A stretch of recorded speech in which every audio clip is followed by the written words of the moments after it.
Bayangkan seorang tokoh muslim yang hebat, yang berani menantang gagasan filsuf seperti Aristoteles, Socrates, dan Plato, yang telah membawa filsafat ke arah baru, yang gagasan-gagasannya masih dipelajari di banyak universitas terkemuka di Eropa.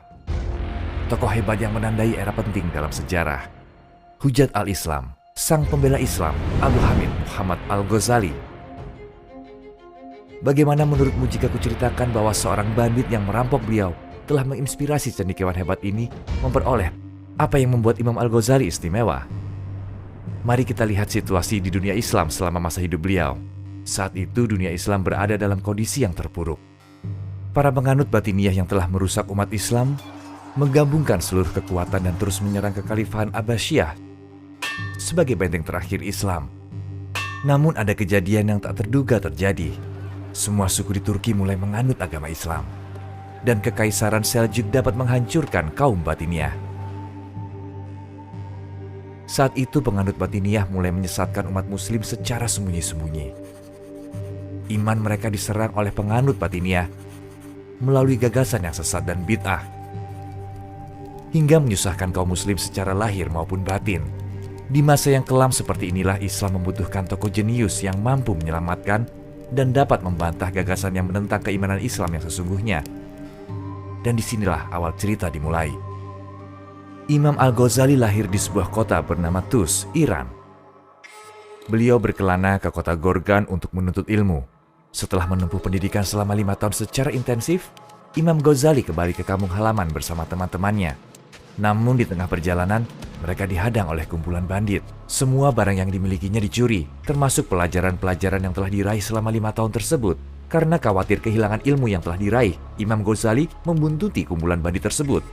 Kepada pimpinan bandit ia berkata bahwa buku itu memuat semua pengetahuan yang diperoleh selama 5 tahun. Dan meminta mereka agar setidaknya mengembalikan buku tersebut. Seraya pimpinan bandit menjawab, yang mungkin merupakan titik balik dalam hidup Imam Al-Ghazali. Kau mengaku memiliki wawasan, tetapi sebaliknya ketika ku ambil bukumu, seharusnya belajarlah dengan hati, bukan dengan buku. Lalu dikembalikannya buku itu kepada Al-Ghazali. Tidak ada yang mengira seorang bandit bisa mengucapkan kata-kata tersebut. Namun beliau tidak melihat siapa yang mengatakannya, tetapi siapa yang membuat bandit itu mengatakannya. Al-Ghazali menganggap itu sebagai peringatan dari Allah Subhanahu wa Ta'ala. Selama 3 tahun setelahnya, beliau telah menghafal semua isi buku tersebut dan tidak bergantung pada buku dan catatan-catatan. Karena haus akan ilmu yang lebih lagi, beliau berkelana kembali menuju Naisabur. Imam Ghazali berguru pada Imam Haramain Al-Juwaini, tokoh cendekiawan paling tersohor dalam ilmu kalam pada masa itu. Dengan sangat kusyuk, ia mendalami ilmu fikih Syafi'i, ilmu akidah, ilmu logika, ilmu kebijaksanaan, dan ilmu filsafat. Dan beliau menguasai semua ilmu tersebut. Beliau kelak tumbuh menjadi pahlawan muslim. Gurunya dengan lantang memuji beliau dengan sebutan Al-Ghazali adalah lautan tak berdasar.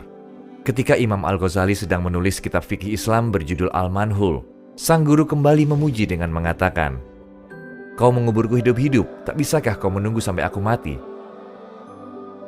Imam Al-Ghazali memiliki kecerdasan dan ingatan yang luar biasa. Nizam Al-Mulk, seorang wazir hebat, mengakui ilmu dan kecerdasan dari Imam Al-Ghazali. Ia beranggapan bahwa Imam Al-Ghazali adalah orang yang ideal untuk membela Islam Sunni dan menyanggah ideologi aliran batiniyah yang sangat mengancam Islam. Karena penganut batiniyah tidak dapat dikalahkan dengan kekuatan militer, maka cara melenyapkannya adalah dengan mementahkan ajaran-ajaran mereka. Pada masa itu penganut batiniyah bersama pemimpin mereka Hasan al-Sabbah membuat pertumpahan darah di kaum Islam. Mereka memperdaya kaum muslim yang kurang berilmu untuk dijadikan sebagai pembunuh bayaran. Di saat mereka membantai tokoh-tokoh umat muslim, para pemimpin muslim dengan hanya bisa menyaksikan orang-orang terpercayanya dibunuh satu persatu. Karena kejadian tragis tersebut mereka harus membubarkan pergerakan batiniyah dengan cara melawan dan mementahkan ajaran mereka. Untuk mencapai hal itu, Nizam Al-Mulk mengundang Imam Al-Ghazali ke Baghdad.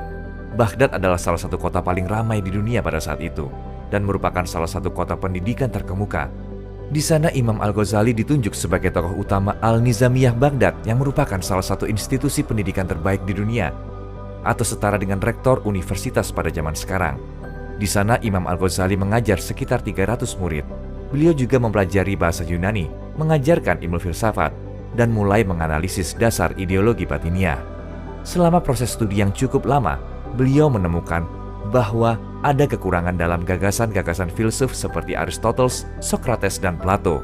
Al-Ghazali juga menemukan bahwa ada filsuf-filsuf yang menggunakan filsafat Yunani untuk merusak keimanan dalam Islam. Melihat bagaimana orang-orang berusaha mengubah hakikat Islam, beliau maju untuk melawannya. Beliau pun menyadari bahwa penganut batiniah yang mencampur adukan ajaran mereka dengan ilmu filsafat dan ilmu logika sebenarnya membuat penganut batiniah meragukan keimanan yang mereka percaya. Jika kalian bertanya, bagaimana beliau dapat melakukan semua itu sendiri? Inilah alasan mengapa seorang Imam Al-Ghazali adalah sosok yang istimewa.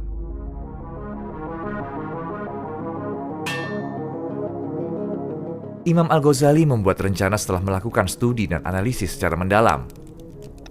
Beliau menulis kitab berjudul Maqasid al-Falasifah, tujuan para filsuf, yang menjelaskan tujuan dari ilmu filsafat secara mendetail dan memuji ilmu filsafat itu sendiri. Dengan demikian beliau menjadi lebih dikenal dan dapat diterima oleh para filsuf. Mereka pun mengakui kepintaran Imam Al-Ghazali dalam menjabarkan tentang ilmu filsafat secara akurat dan terperinci. Beliau dipandang sebagai seorang filsuf yang mumpuni. Sampai di detik ini, beliau telah melakukan sesuatu yang luar biasa. Beliau kembali menulis kitab berjudul Tahafut al-Falasifah, kerancuan para filsuf. Beliau menyangkal beberapa sekolah ilmu filsafat beserta para filsufnya dengan menggunakan bukti yang logis dan masuk akal dalam kitab tersebut. Lewat ucapannya mengatakan bahwa penilaian para filsuf tidak didasarkan atas penelitian dan karya ilmiah, tetapi atas asumsi. Berarti hasil tersebut bukan hasil mufakat, yang akhirnya membuat beliau mengkritik bahwa filsuf-filsuf pada saat itu menyajikan pandangan mereka secara pribadi dan bukan sebagai kebenaran yang mutlak. Semenjak Imam Al-Ghazali menggunakan metode filosofis untuk menentang para filsuf, ia dikenal sebagai seseorang yang menantang ilmu filsafat dengan ilmu filsafat itu sendiri. Tujuan beliau semata-mata untuk menunjukkan bahwa dalam hal-hal tertentu yang berkaitan dengan agama dan metafisika, agama yang berhak menyatakan kebenaran yang mutlak, bukan sebuah filsafat. Kitab Tahafut al-Falasifah yang membuka pandangan baru terhadap hubungan antara agama dan ilmu filsafat dianggap sebagai salah satu mahakarya dalam ilmu filsafat dunia. Kitab ini juga membantu melestarikan budaya diskusi filosofis untuk kumpulan tokoh cendekiawan dan kaum intelektual. Di saat Imam Al-Ghazali berjuang dalam persoalan yang bersifat hakiki, Hasan al-Sabbah, pemimpin aliran batiniah pada saat itu, menyatakan dirinya sebagai orang yang sempurna, tersuci, dan paling benar sedunia. Jadi ia menyatakan diri sebagai imam suci. Argumen pemahaman batiniah yang digunakan dalam penghakikatan imam suci dan cara ia mendapatkannya ditentang terang-terangan oleh Imam Al-Ghazali dalam kitabnya berjudul Fadaih al-Batiniyah, keburukan paham batiniah. Jadi beliau mengklarifikasi doktrin-doktrin Islam dengan menghapus kepercayaan terhadap takhayul dan bid'ah yang muncul dari pengaruh kelompok-kelompok tertentu di luar Islam Sunni serta ilmu filsafat Yunani. Setelah itu, umat muslim sadar dan harus bersatu. Untuk hal tersebut dan dengan tuntunan Al-Quran dan Sunnah, Imam Al-Ghazali menulis kitab berjudul Ihya Ulumuddin, Kebangkitan Ilmu Agama, yang bertujuan untuk membentuk kembali negara muslim. Kitab ini mengandung informasi dan hal-hal penting dalam Islam yang sangat dibutuhkan pada masa itu. Syekh Abu Muhammad Al-Kazeruni mengomentari kitab Imam Al-Ghazali sebagai berikut. Meskipun semua ilmu pengetahuan menghilang dari muka bumi, mereka dapat dikembalikan kembali dengan ihya dan memuji Imam Al-Ghazali serta karyanya.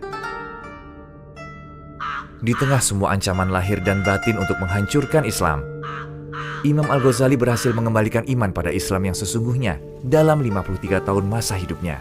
Keberhasilan yang dicapai Imam Al-Ghazali dengan kitab-kitab beliau yang membela iman kepada Islam membuat Imam Ghazali dinobatkan sebagai pembela Islam, yang dari asal katanya bisa juga diartikan sebagai bukti Islam, dan dinobatkan sebagai mujadid abad kelima. Dalam buku autobiografinya yang berjudul Al-Munqidh min Al-Dalal, dari bid'ah kepada bimbingan, Imam Al-Ghazali berbagi tentang dirinya dan kehidupannya sebagai berikut. Dari belia hingga usiaku mencapai 50 tahun lebih, aku tak pernah menghindar untuk menyelam ke laut yang luas. Aku tidak menyelam ke laut yang ganas seperti pengecut. Namun sebagai orang yang tak pernah takut, aku bersikukuh terhadap setiap hal yang kutemui. Aku selalu siap menerima semua tantangan yang kuhadapi. Aku mempelajari semua keyakinan dan kepercayaan dan berusaha menemukan setiap detail terkecil dari ajaran agama-agama. Karena itu, sejak masa kanak-kanak yang penuh kebahagiaan, Aku terbebas dari kekeliruan dan tidak terikat oleh sebuah keyakinan yang diwariskan leluhurku. Kini kita mengerti mengapa beliau bisa menjadi seorang tokoh cendekiawan yang hebat, bukan? Ketika musuh-musuh Islam mengerahkan segala kekuatan untuk melenyapkan prinsip-prinsip Al-Quran, beliau maju tanpa rasa takut, bahkan tanpa bala bantuan, dan mampu mengajarkan kita arti keberanian. Pada tahun 1111 Masehi, tahun di mana beliau wafat setelah menjalani hidup setengah abad, sesaat menjelang subuh hari, beliau habiskan dengan membaca Al-Quran. Setelah wudhu dan sholat, Imam Al-Ghazali meminta kain kafan kepada para sahabat. Beliau mencium dan mengusapkan kain kafan itu ke wajah, lalu berkata, "Ya Allah, ya Tuhanku, perintahmu adalah anugerah bagiku." Lalu beliau masuk kamar. Setelah berdiam diri cukup lama di dalam kamar, para sahabat masuk dan melihat. Beliau memakai kain kafan, menghadap kiblat, dan ada syair tertulis di samping kepala beliau. Katakan kepada sahabat-sahabatku yang menangis karena melihatku wafat. Katakan kepada saudara-saudara muslimku yang bersedih, jangan beranggapan aku benar-benar mati. Demi Allah, jangan katakan bahwa ini adalah kematian. Aku adalah burung kecil di mana raga ini sangkarku. Aku terbang meninggalkan sangkarku. Aku seperti sebuah jasad di antara kalian pagi ini. Aku telah hidup dan sekarang menerima ajalku. Jangan anggap kematian itu abadi. Ketahuilah bahwa kematian adalah kehidupan lain yang sangat didambakan. Jangan beranggapan kematian itu sakit dan menyiksa, melainkan hanya pindah dari satu rumah ke rumah lain. Bawalah yang kalian butuhkan dan bersiaplah untuk ke sana. Jika kalian ingin mendengar nasihatku, jangan terlena. Mari merahmati satu sama lain dengan berdoa.